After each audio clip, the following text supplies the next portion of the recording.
是救灾，中美形成了鲜明对比。西藏地震，中国救援力量是按几分钟反应和动员的，当天就安置好灾区群众，恢复电力供应。而美国洛杉矶大火，别说救援了，城市直接沦陷，火灾完全失控，洛杉矶全城被烟雾覆盖了，超过1000座房屋被烧毁，10万人逃离城市，还有大量人员等待救援。按照专家的估计，洛杉矶大火想要扑灭，只能祈祷风向发生转变。这一幕让很多中国人难以理解，山火有那么难吗？不是说美国火灾救援设备都很先进吗？什么救援飞机、激光炮怎么都不管用了呢？更离谱的是，那些等待救援的人迟迟等不到消防员来拯救他们，因为早在火灾之前几个月，洛杉矶大量保险公司就拒保了。了解美国保险的都知道，美国火灾救援是要钱的，如果没有火灾险，那么居民不仅要自己承担房屋被烧毁的损失，还要承担消防员灭火的费用。这笔费用不是一个普通家庭能够承担的，因此有些人看火势大，干脆就放弃了叫消防员来了。于是同样的灾情形成了两极分化，一边是得到大量物资和救援力量的帮助，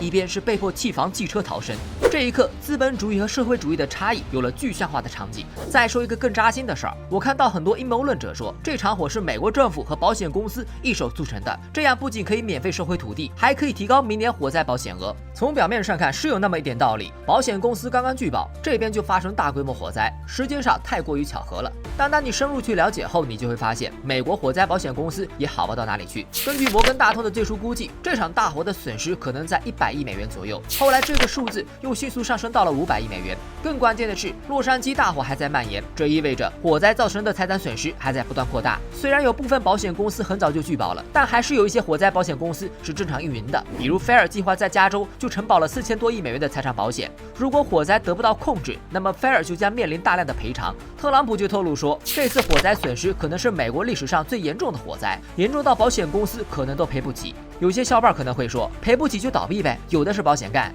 如果你真这么觉得，那只能说明你一点都不了解火灾市场化的后果。早在2018年时，洛杉矶也发生过大型火灾，当时保险公司赔得连裤衩都没了，就开始提桶跑路了。这次被保险公司拒保的房屋里，不仅有普通人的小木屋，还有大量好莱坞明星的别墅。也就是说，不是人家不提供保险，而是直接跑路了。最后只剩下菲尔等少部分还在坚持，但是保费非常贵。但即使很贵的保费，很多居民也没办法，因为压根找不到其他的保险公司，只能咬着牙买菲尔的火灾险。菲尔承保的财险金额短短4年就扩大了3倍，也就是说，菲尔是在孤注一掷，赌的就是洛杉矶不会再次发生大规模火灾。但很可惜，他赌错了，不说破产，至少是要亏本了。问题来了，别的保险公司都跑了，如果连菲尔这样愿意豪赌的企业也破产跑路了，那么洛杉矶还有火灾保险公司进来吗？答案是没有。可以说这场大火没有一个赢家。很多人可能好奇，保险公司不应该挣很多钱吧？就算赔了一些，下次再挣回来就是，不至于跑路吧？而这还要从美国的骚操作开始说起，因为美国火灾救援是以私人资本为主，资本是要挣钱的，火灾救援又涉及到民生，为了保证民生，美国政府就出台了各种法律法规来监督火灾保险公司，免得他们乱来。